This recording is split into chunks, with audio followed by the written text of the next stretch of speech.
Senhor presidente, senhoras e senhores senadores, a todos que nos acompanham pela Rádio e TV Senado e também aqueles que nos acompanham através das redes sociais. E há poucos dias, presidente, me perguntaram o seguinte: mas por que vocês falam aos que acompanham pelas redes sociais? Porque hoje nós temos uma interatividade e no momento em que os senadores estão falando aqui, tem pessoas assistindo e acompanhando e comentando o que é tratado aqui no Senado Federal. Então, nossos cumprimentos a todos esses que prestigiam os trabalhos aqui no Senado. Senhor presidente, em meio às inovações legislativas que parece chover sobre as relações de trabalho no Brasil, merece destaque, sem sombra de dúvida, a retomada da cobrança do Fundo de Assistência ao Trabalhador Rural, FUNRURAL. Como se sabe, por muito tempo, liminares concedidas a grandes e pequenos proprietários rurais haviam suspendido o pagamento dessa contribuição. Nesse quadro, até bem pouco tempo, entidades do agronegócio orientavam os produtores providos de liminar de não pagamento desse fundo que aguardasse o posicionamento conclusivo do Supremo Tribunal Federal. Acontece que a Corte já decidiu desfavoravelmente aos produtores rurais. Em fevereiro, a Corte declarou constitucional a cobrança sobre a receita bruta com a venda da produção agrícola devida pelo produtor rural, pessoa física. Não custa lembrar que mais de 15 mil processos com liminares estavam suspensos na instância de origem à espera do desfecho do julgamento. Em decisão proferida naquela ocasião, ao julgar um recurso extraordinário, a maioria dos ministros do STF entendeu ser constitucional o artigo 1º da Lei 8.540 de 1992. Tal dispositivo prevê o recolhimento da contribuição para um fundo rural sobre a receita bruta proveniente da comercialização da produção de agricultores e pecuaristas. Na verdade, na visão de alguns especialistas, a cobrança do fundo sempre foi devida. A liminar apenas suspendia provisoriamente a cobrança. No entanto, na visão de outros, ainda resta todo um trâmite até que os efeitos da decisão cheguem ao processo judicial. Afinal de contas, à luz dessa abordagem, o trâmite do processo não se esgota nessa específica instância. Para estes, cumpre ainda ao STF oficiar os tribunais regionais federais, aos quais, por sua vez, competirá oficiar as respectivas varas encarregadas dos processos. Somente a partir desse estágio é que se determinará a cassação ou não das liminares expedidas. Mesmo assim, vigora hoje o entendimento de que as liminares serão, sim, todas derrubadas. De fato, as liminares não eliminavam em absoluto o pagamento das dívidas. Havia, porém, uma expectativa muito elevada de que a maioria dos juízes iria se posicionar favoravelmente ao pleito dos trabalhadores rurais. Embora o quadro final tenha espelhado o contrário, o resultado foi adverso dentro de uma margem de votos muito estreita. Desse modo, passa a vigorar daqui em diante a leitura de que os produtores rurais que possuam empregados têm a obrigação legal de contribuir para a Previdência Social sob a alíquota de 2,1% incidente sobre o valor da comercialização de sua produção. Nessa ótica, o Fundo Rural veio para ficar de vez, sem tergiversações, sem protelações.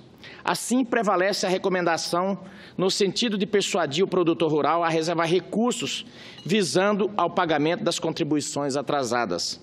Pelo menos é o que pensa o presidente da Federação da Agricultura e Pecuária de Mato Grosso, no olhar de quem já se deveria estar preparado para o pior, visto que as controvérsias envolvendo o Fundo Rural não isentavam, a rigor, os agricultores de seus compromissos com o Estado. Isso adquire ainda maior valor de verdade para os produtores destituídos de liminares, de quem se espera a retomada do recolhimento em tempo mais ágil possível. A ideia se ampara no argumento de que se deve evitar, o quanto antes, a acumulação de dívidas e juros a partir de agora. Mais grave ainda, o ambiente de preços das commodities não anda lá muito bem. Nas palavras do presidente da Associação de Soja e Milho de Mato Grosso, a ProSoja, Andrigo Dauncin, tanto a cotação de grãos quanto o mercado pecuário acenam com preços em decadência, resultando em receita deficitária nas propriedades.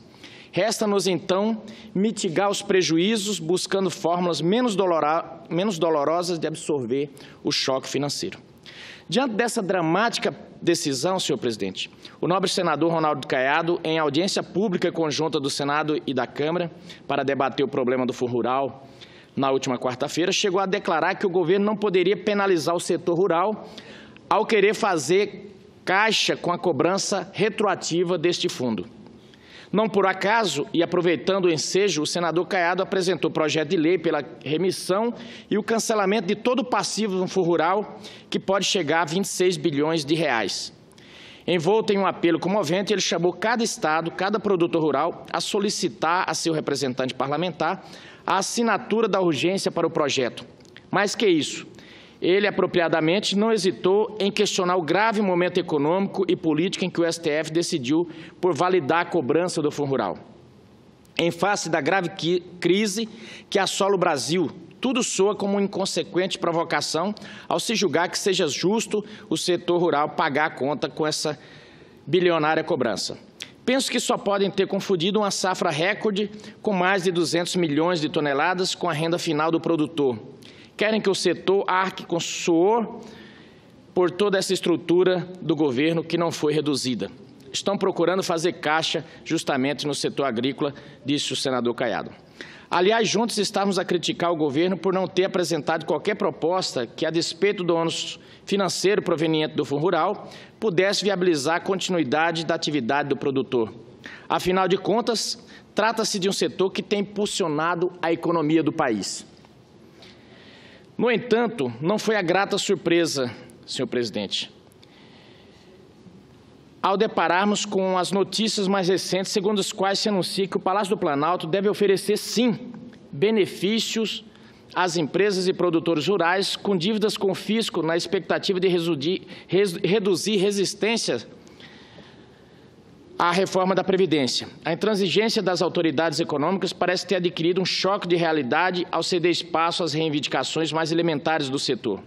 Mais detalhadamente, senhor presidente, a Comissão Mista do Congresso Nacional acaba de aprovar mudanças significativas no novo programa de regularização de débitos fiscais proposto pelo presidente Michel Temer, incluindo aí benefícios para os devedores. Regra geral, a nova versão deve ampliar o prazo de parcelamento das dívidas de 10 para 20 anos e conceder descontos nas multas e juros que podem chegar a 90%.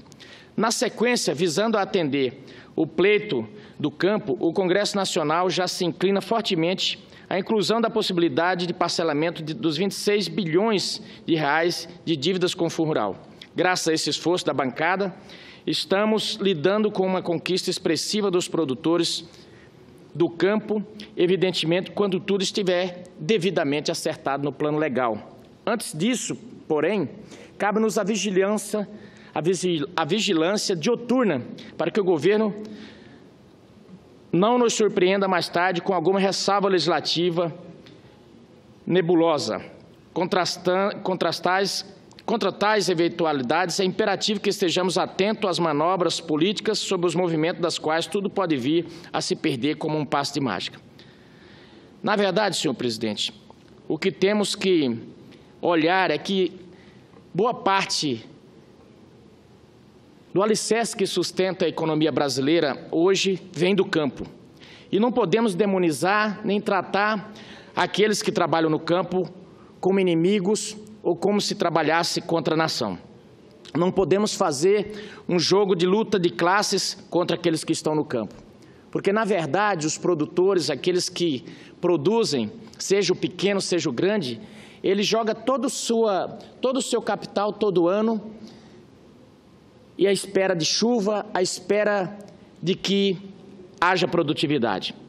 E, paralelo a isso, ainda tem que enfrentar, na maioria das vezes, as mazelas de uma infraestrutura precária para escoar os seus produtos. Essa é a nossa preocupação e eu trago essa inquietude dos produtores, porque meu estado, ele vive praticamente do que se planta. Nós ainda estamos numa economia bem primária e apenas o estado sobrevive de commodities. E qualquer respingo que dá, às vezes uma crise hídrica ou qualquer sobressalto no câmbio, safras inteiras, os produtores todos passam para um prejuízo muito grande. Sem falar que boa parte do estado não tem as propriedades não estão regularizadas. A regularização fundiária é um desafio ainda muito grande e boa parte das propriedades, principalmente dos pequenos agricultores, carecem de uma segurança jurídica, carecem de acesso a crédito porque ainda estão com a sua situação fundiária de forma muito precária. Nós tivemos uma reunião essa semana no MDA com a doutora Raquel, que é a secretária que está conduzindo esses temas, e nos trouxe um alento muito grande, principalmente para a questão dos devedores do Banco da Terra, porque essa carteira, ela vinha agoniando muito as pessoas, porque elas foram feitas através de CNPJ e de associações, e muitas pessoas tentavam pagar as suas dívidas junto ao banco e não conseguia porque o banco só recebia se todos da associação pagassem. Então criou-se um gargalo, porque alguns já tinham abandonado, outros tinham morrido e ficou esse desafio para ser vencido, porque as pessoas tentavam pagar e o banco não queria receber. E, ao mesmo tempo, já executando a todos. E agora vimos ali um horizonte no sentido de que o governo agora pretende partir aí para a individualização das dívidas e também rever as cobranças, os montantes, porque dívidas que eram pequenas já estão exorbitantes devido aos juros que foram se acumulando durante os anos. Esse é um desafio de todos nós, senadores, porque pelo Brasil inteiro nós temos pequenas propriedades que, por vezes, sofrem até um pouco de preconceito quando se trata da agricultura, porque gosta-se, não é que gosta, mas eu digo que no Brasil se fala muito quando se fala em agrobusiness, em agronegócio, se pensa muito naquele grande. Mas cabe esclarecer aqui que o grande agricultor, ele trabalha mais no sentido de exportação. A nossa subsistência aqui, talvez as pessoas não saibam, mas 70% do que vai para a nossa mesa é desses pequenos produtores.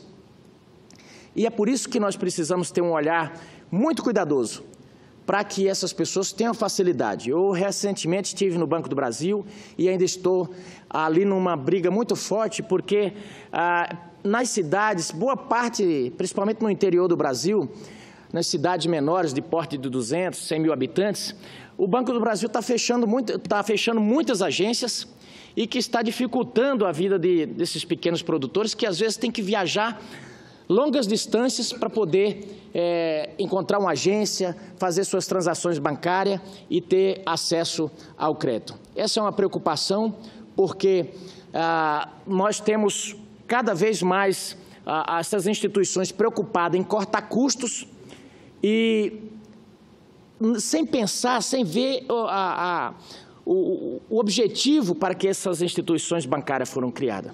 E cito aqui, por exemplo, o caso do BNDES. O BNDES é um Banco Nacional de Desenvolvimento Social, o próprio nome já fala o seu objeto de criação, mas eu tenho sentido que, com o passar do tempo, ele tem se tornado um banco que entesoura. Hoje se fala na imprensa que o banco já está com mais de 150 bilhões e quem está precisando de crédito não tem acesso a esse dinheiro. Cito, por exemplo, o caso da rodovia BR-163, que havia no nascedouro da concessão a perspectiva do BNDES financiar aquela obra, e agora, simplesmente, o banco saiu de cena.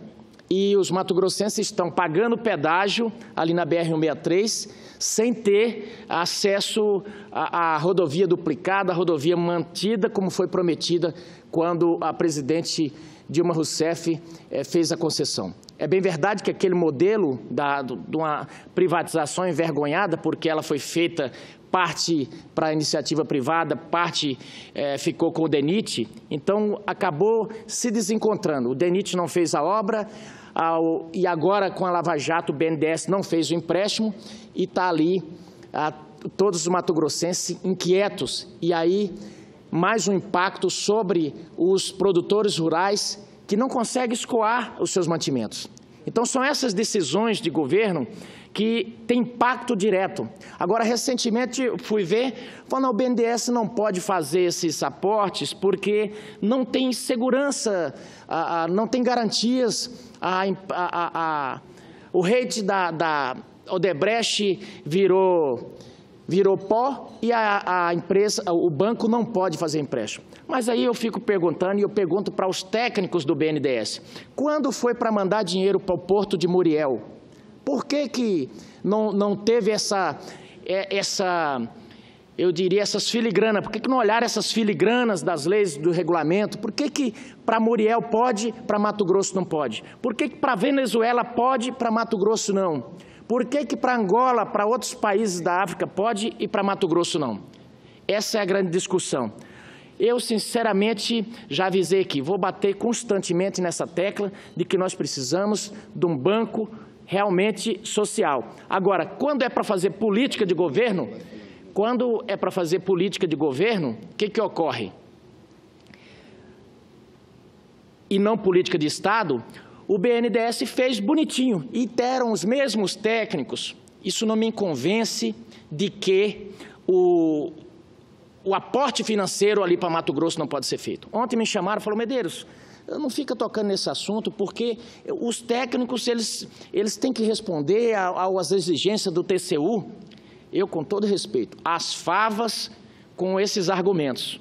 Porque lá em Mato Grosso, na BR-163, o que as pessoas receberam foi a promessa de que a rodovia seria duplicada, seria mantida e, obviamente, iria cobrar pedágio. Mas a rodovia ia sair.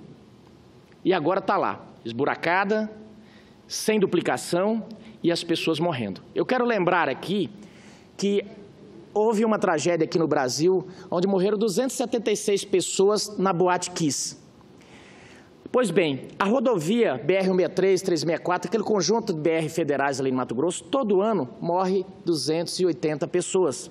É um Boate Kiss por ano. O que ocorre?